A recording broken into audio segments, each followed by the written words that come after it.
Anxiety awareness பத்தி பார்க்கலாம்.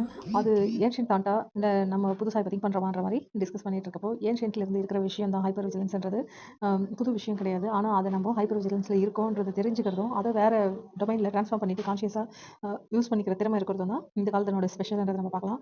ஏன்ஷியன்ட்டா இருக்கப்போ ஹண்டர்ஸ்க்கு இருந்தது ஹைப்பர் விஜிலன்ட் டூ சர்வைவ். அவங்க அப்படி இல்லைன்னா, அவங்க ஹண்டர்ஸ் பொழைக்க முடியாது காட்டுலன்றது நமக்கு தெரியுது. மதர்ஸ்க்கு அந்த இருக்கும் குழந்தைங்க பொறக்கிறப்போ, அந்த குழந்தைய காப்பாத்தணுன்றதுல, புரொடெக்ட் பண்ணணுன்றதுல கவனிக்கிறதுல யோகிஸ்க்கு இருந்தது. அது இன்வெர்ட்டா இருந்திருக்கிறப்போ, அந்த ஹைப்பர் விஜிலன்ஸ்க்கு அவேர்னஸ்ன்ற பேருன்றது தான் நம்ம வீடியோல நம்ம அப்படி இருக்கணுன்றத பார்த்துட்டு இருக்கோம். Warriors hyper vigilance in battle அவங்க பேட்டில் ஃபீல்டு விட்டுட்டு வந்துட்ட பிறகு நார்மல் ஆயிடுவாங்கன்றத பார்த்துருக்கோம். Ancient system called sakshi bhava. ஸ்மிருதியில வந்து அவேர்னஸ்ன்னு சொல்லியிருக்கு. சாக்ஷி பாவானா அப்சர்வர் ஸ்டேட். ஸ்மிருதியிலலாம் அவேர்னஸ்ன்னு சொல்லியிருக்காங்க. Witness consciousness. விட்னஸ் பண்ணுறது பார்த்துட்டே இருக்காங்க. சாட்சி பாவம்ன்றதோட எக்ஸ்டென்ஷன் மாதிரி தான் வச்சுக்கலாம்.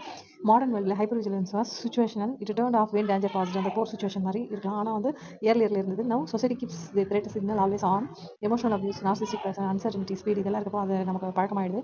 Hyper vigilance become chronic, outward, mentally exhausting. This is why it looks new, but it is misdirected, not new. இது வந்து அவேர்னஸ் தான். ஆனால் வந்து வெளியில் இருக்கிறதுனால நம்ம வந்து அதை இந்த மாதிரி த்ரெட் மாதிரியும் நமக்கு தேவையில்லாத விஷயம் மாதிரியும் பார்க்குறோம். அதனோட டைரக்ஷன் மாற்ற வேண்டியது தான் ரொம்ப முக்கியமான விஷயம். அதை புரிஞ்சுக்கிறப்போ அது அவேர்னஸாக மாறிடும். ஆங்ஸைட்டிலேருந்து அவேர்னஸ் மாறுற ஒரு சுச்சுவேஷன் தான். நம்ம ஆட்டோ இம்யூன் டிசீஸ் எதனால வரும்னு பார்த்துருந்தோம். ஆங்ஸைட்டி தொடர்ந்து இருக்கிறப்ப அப்படி ஆகும்ன்றது தான். அவுட்வர்டாக எப்பவுமே ஹைப்பர் விஜிலன்ஸ் இருந்ததுன்னா அந்த ஆங்ஸைட்டின்றது வரும்ன்றதை நம்ம பார்க்கலாம். தி மிஸ்ஸிங் லிங்க் இங்கே வந்து திங்க் மோர் டு சால்வ் பண்ணுறது போய், but hyper vigilant does not want more thinking, it wants direction.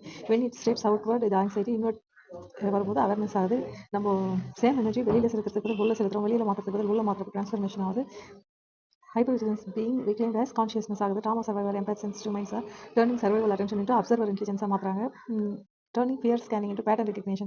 fear sense பண்ணுறது வந்து பேட்டர்ன் ரெகக்னேஷன் ஆரம்பிக்குது. எங்கே fear இருக்கும், அங்கே fearக்கு இந்த ரிஃப்ளெக்ஸாக இருக்கிறத நிறுத்துறப்போ அந்த கவனிக்க ஆரம்பிக்கிறப்போ பேட்டர்ன்ஸ் எல்லாம் நமக்கு புரிய ஆரம்பிக்குது. அந்த பேட்டர்ன்ஸ் மட்டும் தான் நம்மளை காப்பாற்றுறதுக்கான ஒரு வழியாக இருக்குன்னு போது தான் நம்ம அதை கவனிக்க ஆரம்பிக்கிறப்ப தான் நம்ம தப்பிக்கிறதுக்கான வழி ஏற்படுது. எதிரி நினைக்கிறவங்க, நமக்கு கெட்டது செய்கிறவங்க கிட்ட நமக்கு தப்பிக்கிறதுக்கு நார்சிஸ்டிக் மாதிரி எக்ஸ்பீரியன்ஸ் இருக்கிறப்போ அங்கே போர்க்களத்தில் நம்ம அந்த அப்சர்வராக இருக்கிறது தான் நமக்கு அந்த அவேர்னஸ் தான், ஷார்ப்னஸ் தான் நம்மளை காப்பாற்றுற விதமாக இருக்குது. அந்த பேட்டர்னை ஐடென்டிஃபை பண்ணிட்டோம்னா அவங்க நம்மளை பார்த்து பயந்துடுவாங்க. நம்ம கண்டுபிடிச்சிடறோன்றது தெரிஞ்சுக்குவாங்கன்றது நமக்கு பாதுகாப்பாக இருக்குது. அவங்கள நம்ம ப்ரெடிக்ட் பண்ணுறோன்றது நமக்கு பாதுகாப்பாக இருக்குது. Our thoughts is sign of this shift. You are no longer inside hyper vigilance. அப்போ வந்து ஹைப்பர் விஜிலன்ஸாக அவுட் சைடு இருக்காமல் உள்ள சைடு திரும்ப ஆரம்பிக்கும். அப்சர்வர் மோட் ஆக்டிவேட் ஆக ஆரம்பிக்குது. Simple truth, hyper vigilance was always there. Conscious use of it was forgotten. ஏற்கனவே இருந்திருக்கு, கான்ஷியஸ் அதை யூஸ் பண்ணாமல் இருந்திருக்கும். இப்போ இந்த சுச்சுவேஷன் வரப்போ நமக்கு அது அவேக்கன் ஆகிடுது. நம்ம அதை யூஸ் பண்ண ஆரம்பிக்கிறோன்றதை புரிஞ்சுக்கலாம். இது உங்களுக்கும் புரியும் நான் நம்புகிறேன். ஏன்ஷியன்ட்ல எப்படி இருந்தது, சுச்சுவேஷனலாக protection, awareness, repeat, respected, horn. Modern distorted, outward, fearful, persistent overthinking, anxiety, exhaustion, fragmented directions. Inner evolution, அது கான்ஷியஸ் இன்வர்டாக திருப்பும்போது அப்சர்வர் மோட் ஆக்டிவேட் ஆகுது. இன்னர் அவேர்னஸ் ஆக்டிவேட் ஆகுது.